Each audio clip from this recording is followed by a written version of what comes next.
News set 9ಗೆ ಸ್ವಾಗತ. ನಾನು ಅಖಿಲ ಅಗರಿ.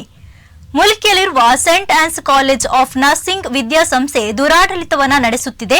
ಮಕ್ಕಳಿಂದ ಹೆಚ್ಚಿನ ಶುಲ್ಕವನ್ನ ಭರಿಸುತ್ತಿದೆ. ಮಾತ್ರವಲ್ಲದೆ ನನ್ನ ಮಗಳು ಮೊಬೈಲ್ ನೋಡಿದಕ್ಕೆ ರಾತ್ರೋರಾತ್ರಿ ಹಾಸ್ಟೆಲ್ನಿಂದ ಹೊರ ಹಾಕಿದ್ರು.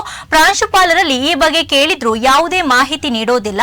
ಮುಲ್ಕಿ ಪೊಲೀಸರಲ್ಲಿ ಕೇಸ್ ನೀಡಿದ್ರು, ಯಾವುದೇ ಪ್ರಯೋಜನವಾಗಿಲ್ಲ ಎಂದು ಕಾಲೇಜಿನ ದುರಾಡಳಿತ ಮತ್ತು ಪ್ರಾಂಶುಪಾಲರ ವಿರುದ್ಧ ನೊಂದ ವಿದ್ಯಾರ್ಥಿಯ ತಂದೆ ಆಕ್ರೋಶವನ್ನ ವ್ಯಕ್ತಪಡಿಸಿದ್ರು. ಇವರು ಮಂಗಳೂರಿನ ಪ್ರೆಸ್ ಕ್ಲಬ್ನಲ್ಲಿ ಸುದ್ದಿಗೋಷ್ಠಿ ನಡೆಸಿ ಬಿಎಸ್ ಅಲೋನನ್ಸ್ ಎನ್ನುವ ಯುವತಿ 2022ರಲ್ಲಿ Saint Ann's college of nursing Mulki ಪ್ರವೇಶವನ್ನ ಪಡೆದಿದ್ಲು. ಮೊದಲ ಶೈಕ್ಷಣಿಕ ವರ್ಷವನ್ನ ಮುಗಿಸಿ 2ನೇ ವರ್ಷಕ್ಕೆ ಪ್ರವೇಶವನ್ನ ಆಕೆ ಪಡೆದುಕೊಂಡಿದ್ಲು. ಕಾಲೇಜಿಗೆ ಪೂರ್ಣ ಶುಲ್ಕವನ್ನ ನೀಡಿ ವ್ಯಾಸಂಗ ಕೂಡ ಮಾಡಿದ್ಲು. ಆದರೆ 2024ರ ಅಕ್ಟೋಬರ್ನಲ್ಲಿ ಮೊಬೈಲ್ ಬಳಸಿದ್ದಕ್ಕಾಗಿ ಕಾಲೇಜಿನಿಂದ ರಾತ್ರೋರಾತ್ರಿ ಅಮಾನತು ಮಾಡಿ ಹಾಸ್ಟೆಲ್ನಿಂದ ಹೊರಗೆ ಹಾಕಲಾಯಿತು. ಈ ವಿಷಯ ಮನೆಯವರಿಗೂ ತಿಳಿದು ಗಾಬರಿಯಾಯಿತು. ಪೋಷಕರು ಕಾಲೇಜಿಗೆ ತೆರಳಿದರೂ ಯಾವುದೇ ಪ್ರಯೋಜನವಾಗಿಲ್ಲ.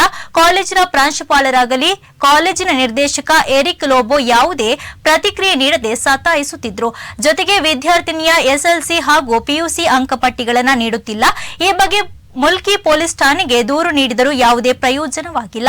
ವಿದ್ಯಾರ್ಥಿನಿಯ ಬಾಳಲ್ಲಿ ಅಪಾಯ ಸಂಭವಿಸಿದರೆ ಅದಕ್ಕೆ Saint Ann's college of nursing ಮುಲ್ಕಿಯ ನಿರ್ದೇಶಕ ಎರಿಕ್ ಲೋಬೋ ಮತ್ತು ಅವರ ಪತ್ನಿ ಸರಿತಾ ಕಾರಣವಾಗಿರುತ್ತಾರೆ ಎಂದು ಸಂತ್ರಸ್ತೆಯ ತಂದೆ ತೀವ್ರ ಕಳವಳ ವ್ಯಕ್ತಪಡಿಸಿದ್ರು.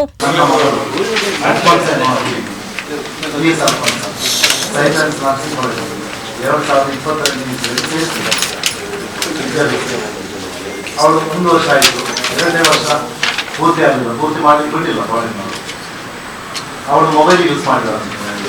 ಈ ಮೊಬೈಲ್ ಕೊಡಲೇ ಕೊಡ್ತಿದ್ದಾರೆ ಕಾಲೇಜಿನಲ್ಲಿ. 2ನೇ ವರ್ಷ ಫೀಸ್ ಕಂಪ್ಲೀಟ್ ತಗೊಂಡಿದ್ದಾರೆ. 1 ವರ್ಷ ರೂಪಾಯಿ ತುಂಬ ತೆಕ್ಕೊಂಡು ಈ ದುಡ್ಡಿಗೆ ಒಂದು ರಿಸಿಪ್ಟ್ ಆಗಲಿ ಯಾವುದು ಕೊಡಲಿಲ್ಲ. ಏಕಾಏಕಿ ಈ ಕಳೆದ ಅಕ್ಟೋಬರ್ 5ನೇ ತಾರೀಕಿನಂದು ನನ್ನ ಮಗಳನ್ನು ಇವರು ಡಿಸ್ಮಿಸ್ ಮಾಡಿ ಕಾಲೇಜಿನಿಂದ ನನಗೆ ಅಲ್ಲಿ ಲೋಕಲ್ ಗಾಡಿನಲ್ಲಿ ಹಾಕಿ ಯಾರಿಗೂ ತಿಳಿಯದು. ಏಕಾಏಕಿ ರಾತ್ರಿ ಕಳಿಸ್ತಾರೆ, ಗೂಡಿ ಹಾಕಿ ಅದು ಸಹ ಹೋಗಿ ನೀನು ಸಾಯಿ, ಸಿಮೆಂಟ್ ಬೇಕಾ, ಪೆಟ್ರೋಲ್ ಬೇಕಾ, ಬಳ್ಳಿ ಬೇಕಂತ ಕೇಳಿಕೊಂಡು ನನ್ನ ಮಗಳನ್ನು ಹಾಸ್ಟೆಲ್ನಿಂದ ಬಾರ್ಡನ್ ಸಮೇತ ಗೂಡಿ ಹಾಕಿ ಬಸ್ ಹತ್ತಿದೆ ಮನೆಗೆ. ನಮಗೆ ಗೊತ್ತೇ ಇಲ್ಲ ವಿಷಯ.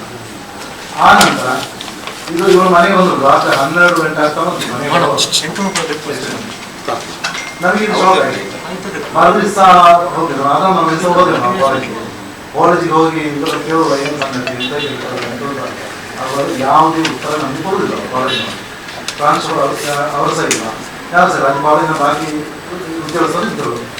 ಅವರೇನು ಹೇಳಿದ್ರು ಅಂತ ಹೇಳಿದ್ರೆ, ಇವರು ಮೇಡಮ್ ಇಲ್ಲ ಇಲ್ಲಿ, ಅವರಿಲ್ಲ, ಸಾಲ ಇಲ್ಲ, ಪ್ರಿನ್ಸಿಪಾಲ್ ಅವರು ಬರಲಿ, ಅವ್ರು ಬರೋದು ಲೇಟ್ ಆಗ್ತದೆ, ಅವ್ರು ಬಂದ ಮೇಲೆ ನೀವು ಮಾತಾಡಿ, ನಮಗೇನು ಗೊತ್ತಿಲ್ಲ ಹೀಗೆ.